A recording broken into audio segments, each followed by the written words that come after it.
Yang menarik kan kalau kita melihat PDIP sebetulnya ya. Di awal-awal itu kelihatan tidak ofensif strateginya ya menghadapi persoalan ini. Jadi lebih menahan diri. Soft begitu dan ya.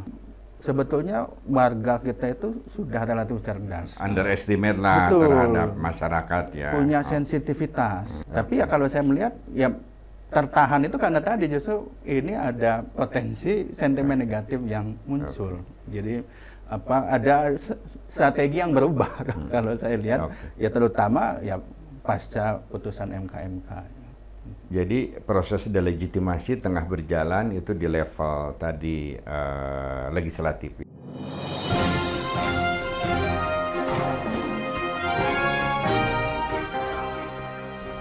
Jumpa lagi di Ruang Publik. Di studio sudah kedatangan tamu Dr. Firman Manan. Selamat malam Pak. Selamat malam. Kabar baik-baik saja? Alhamdulillah sehat-sehat. Ya, kita mau bincang-bincang soal pasca keputusan MK ya. Nah, apakah ini Pak Manan tidak akan menjadi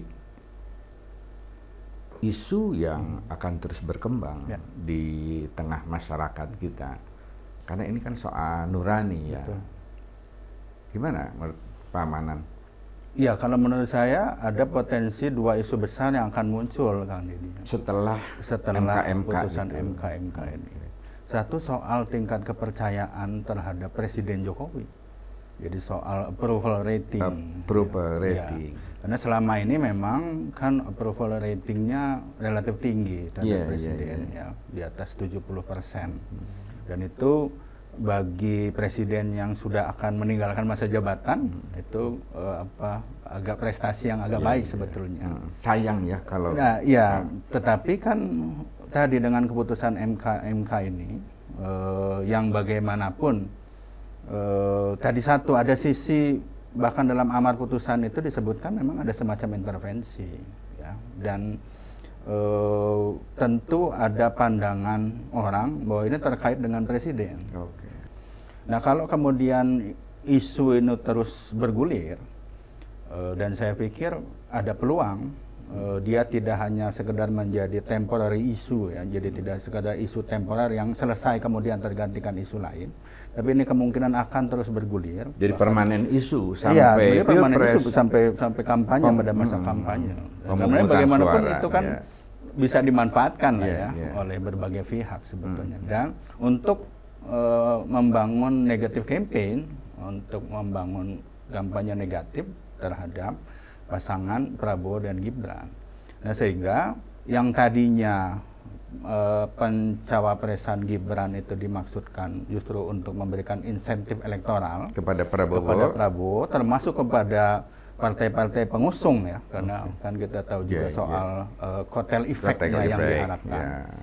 Jangan-jangan justru yang terjadi malah menjadi beban. Sebaliknya. Nah, ini juga menunjukkan bahwa sentimen negatif ini atas peristiwa yang terjadi di MK dan sekarang di MK ini ada terasa sekarang gitu.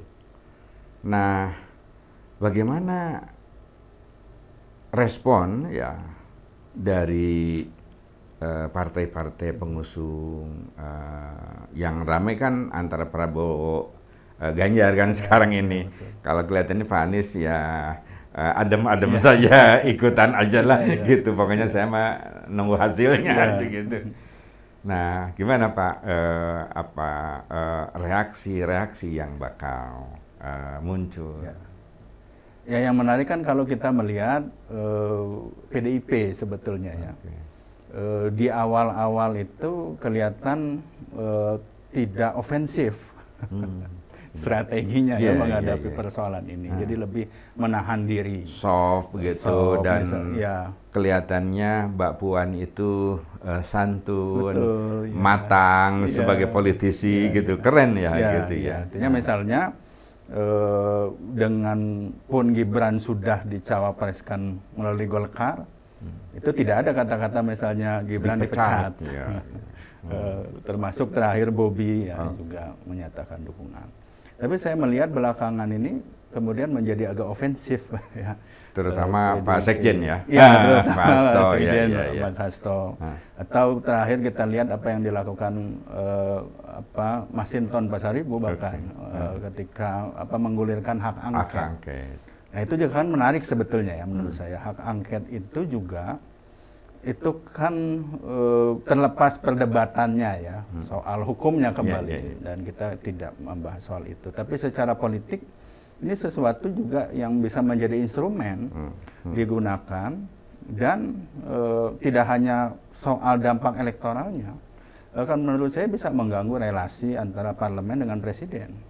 Karena hak angket itu kan memang akan diarahkan seharusnya kepada presiden atau pemerintah lah ya dalam hal ini. Bukan hasil MK ya. Bukan salah alamat kalau ke situ. Tapi kelihatannya Mas Hinton itu memang ke arah situ ya. Betul, apalagi kembali saya ingin menghubungkannya dengan amar putusan MK yang menyatakan ada intervensi. Oke. Nah, jadi itu siapa yang intervensi pintu, itu? Betul ya, semacam pintu masuk. Dan yang menarik sebetulnya ini kan hitung-hitungan politik nantinya di parlemen. Sejauh mana hak angket itu bisa bergulir atau tidak. Nah, yang menarik sebetulnya kalau kita kalkulasi kekuatan politik hari ini di DPR, memang koalisi Indonesia Maju itu jumlahnya terbesar. Mayoritas. Tetapi tidak di atas 50%. Oh gitu ya? Hitungan saya itu 45%.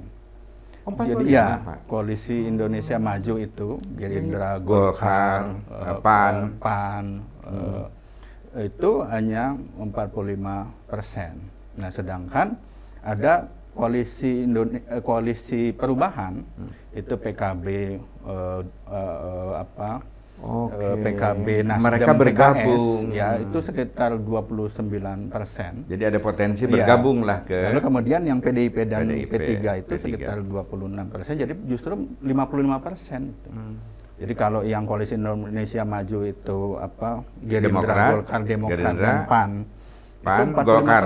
Ya Golkar plus Golkar 45%. Nah, jadi kalau juga itu ya. Kalau yang perubahan ini kemudian bergabung dengan poros PDIP P3, nah ini menarik juga. Jadi juga tidak hanya soal dampak terhadap kontestasi pemilunya, jadi sebetulnya, karena ini kan masih agak panjang juga gitu ya relasi pemerintah dengan DPR. Nah tadi dengan yang saya katakan bahwa PDIP itu kelihatannya strateginya agak ofensif hari ini, agak berbeda dengan sebelumnya yang terlihat agak menahan ya. Walaupun komitmennya kan tetap menyelesaikan sampai Oktober 2024, sama seperti Nasdem, sama seperti PKB. Tetapi kalau itu bergulir, ya salah satunya bola hak angket itu menurut saya juga akan membuat pemerintahan ini agak goyah sebetulnya. Ujung-ujungnya proses delegitimasi Pak Lurah, gara-gara gitu. Itu sebetulnya. Oke, itu satu. Jadi mungkin kita akan lihat nih pergerakan ini akan terus digulirkan kelihatannya gitu ya. Iya. Nah, di sisi koalisi Indonesia Majunya sendiri, sampai hari ini juga kan kalau kita lihat sempat ada isu, bahkan kembali ya Mas Hasto sudah mengatakan bahwa misalnya Gibran akan dikuningkan, gitu kan. Tapi sampai hari ini kelihatan juga masih menahan diri ya, termasuk ketum Golkar itu Pak Erlangga menyatakan sampai saat ini belum gitu ya. Lalu Gibran sendiri mengatakan masih dipertimbangkan karena ya itu tadinya kan berpikir Gibran itu menjadi insentif. Kalau hitungannya menjadi insentif, seharusnya memang segera masuk salah satu partai apapun lah sebetulnya di koalisi Indonesia Maju, supaya dia menimbulkan kotel efek kan pada partai. Ya, taruhlah Golkar misalnya, karena Golkar kan sebagai partai terbesar sebetulnya di koalisi Indonesia Maju perlu figur supaya kemudian suara Golkar terdongkrak. Jadi Gibran supaya jadi kader Golkar itu dalam kerangka tadi ada koktail efek yang diharapkan. Ada efek positif buat partai karena kan ini pemilu serentak. Tapi ya kalau saya melihat ya tertahan itu karena tadi justru ini ada potensi sentimen negatif yang muncul. Jadi ada strategi yang berubah kalau saya lihat ya terutama ya pasca putusan MK. Nah sekarang di level opini publik Pak, nah ada yang berpendapat isu tentang MK itu ya itu hanya urusan elit yang dampaknya kepada masyarakat itu tidak terlalu besar. Tapi dengan tadi hasil polling itu, kok ada gitu ya.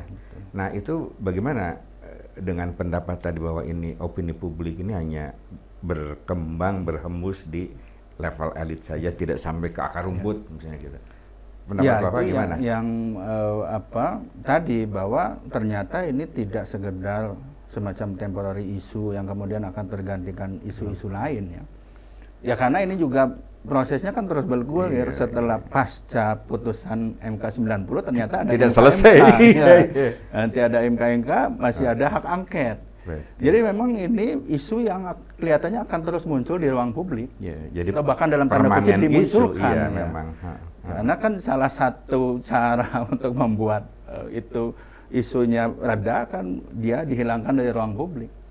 Tapi kelihatannya juga ada semacam upaya untuk kemudian tetap memunculkan ini di ruang publik, dan itu kalau hari ini kan menurut saya memang akan semakin efektif, salah satunya memang lewat media sosial sebetulnya. Kedua, menggunakan bahasa-bahasa juga yang kalau kita lihat ya hari ini itu bahasa-bahasa juga yang kemudian akhirnya mudah dipahami oleh publik. Jadi bukan menggunakan bahasa misalnya putusan MK pelanggaran kode etik, tapi gunakan bahasa paman misalnya begitu kan. Paman mengamankan ponakan dan sebagainya, bahasa-bahasa itu yang kemudian relatif ditangkap oleh publik, sehingga memang ada semacam persepsi ya dari publik itu memang ada satu masalah ini. Sesuatu yang kan ini juga tidak pernah terjadi sebelum-sebelumnya. Jadi saya pikir juga di sisi lain bagaimanapun saya selalu mengatakan sebetulnya warga kita itu sudah relatif cerdas. Jangan underestimate lah terhadap masyarakat ya. Punya sensitivitas untuk hal-hal yang memang terkesan tidak sesuai dengan prosedur demokrasi, walaupun dengan bahasa yang bukan bahasa yang sulit dipahami ya, tapi kemudian saya pikir warga atau publik itu punya sensitivitas juga terhadap hal-hal seperti ini. Nah makanya terkonfirmasi kan dengan hasil survei. Sebetulnya ternyata hasil survei pasca putusan MK itu ada posisi di mana elektabilitas Prabowo dan Gibran justru mengalami penurunan dan Ganjar Mahfud mengalami kenaikan. Dan kita tidak tahu pasca putusan MK itu bisa saja kemudian hasilnya juga potensial semakin menurunkan elektabilitas Prabowo Gibran kan sebetulnya. Tapi dengan indikasi sekarang ya, dan ya teori kekuasaan yang cenderung korup itu, rasa-rasanya susah ya untuk netral itu. Nah, maka ya, dan hampir saya kira semua sepakat bahwa nggak mungkin lah, apalagi ini hubungan orang tua dengan anak gitu ya. Nah, dan itu menjawab pertanyaan Kang Deddy tadi, kalau itu terjadi dan kemudian tadi ya, itu kan akan dengan apapun cara menutupinya akan muncul di era seperti sekarang kan sulit sekali menutupi. Itu yang bisa memunculkan gerakan tadi sebetulnya, yang bisa memunculkan gerakan tidak hanya di level elit, tapi juga dari massa. Kalau kita bicara tadi ya soal public trust itu kemudian bergerak justru menjadi aksi yang sebetulnya kan tidak kita harapkan sebetulnya ya hal-hal seperti itu terjadi. Ya sebenarnya mungkin gerakan massa atau opini publik kan sebetulnya itu dalam rangka bagaimana menyelamatkan hasil pilpres ini supaya legitimate.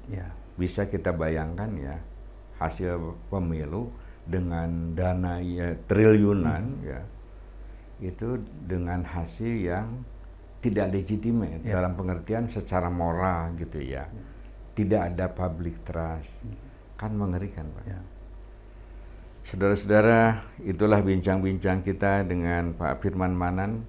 Ada agenda ke depan yang harus kita terus-menerus ya awasi, harus kita perdebatkan, harus kita pertanyakan. Untuk apa itu semua? Untuk menciptakan bagaimana hasil pilpres itu benar-benar bisa diterima oleh semua pihak dan punya tingkat legitimasi yang tinggi. Sampai jumpa.